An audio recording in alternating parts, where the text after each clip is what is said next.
ఈ సమయంలో మరి ప్రత్యేకంగా యేసుక్రీస్తు వారి ప్రయాణాన్ని ఒక్కసారి మనము, ఆయన పరిస్థితిని ఒక్కసారి మనము గమనించాలి, పరిశీలన చేయాలి.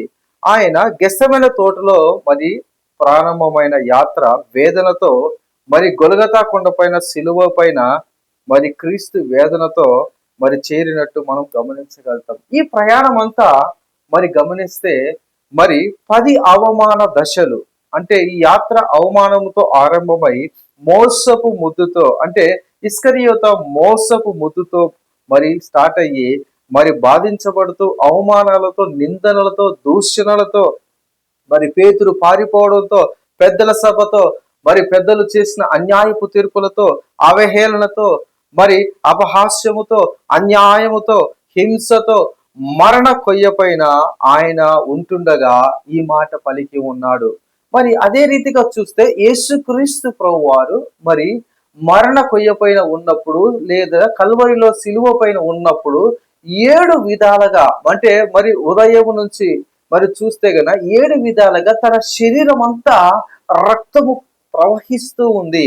మరి అలాగే చూస్తే యేసుక్రీస్తు వారు మరి 6 విధాలుగా అన్యాయపు తీర్పులకు లోనైనట్టు మనము గమనించగలుగుతాం.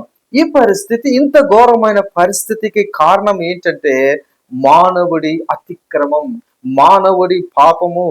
నీ పాపము నా పాపము, నీ అతిక్రమం నా అతిక్రమము, మన పితరులు చేసిన పాపం, మన పితరులు చేసిన అతిక్రమానికి ఆయన సిలువ పైన మరి రక్తము కారుస్తూ మరి భయంకరమైన ఘోరమైన స్థితిలో ఈ మాట పలికినట్టు మనం గమనించగలుగుతాం. మరి ప్రియమైన వాళ్ళరా, ఈ సమయంలో గమనించినట్లయితే యెషయా గ్రంథం 53:4-5 మాటను గమనించినట్లయితే ఆయన వ్యసనాక్రాంతుడుగా, ఆయన చూడనల్లని వాడుగా, ఆయన బాధింపబడిన వాడిగా, ఆయన బహు ఘోరమైన స్థితిలో మరి ఉన్నట్టుగా మరి ప్రవక్త రాసినట్టు మనం గమనించగలుగుతాం. ప్రియమైన వాళ్ళరా, చూడండి యేసుక్రీస్తు వారి పరిస్థితి ఎలా ఉందంటే మరి మరి ఈ మాట పలుకుతున్న సమయంలో గమనించినట్లయితే శరీరం అంతా గాయాలు, దేహం అంతా రక్తమయం, చేతుల్లో సలుపు, అలుపు, తిమ్మిరి, చిత్రహింస, మరి వీపు మీద చర్మం చీలుతున్న స్థితి, రొమ్ము లోపల నుంచి ద్రవం ఊరి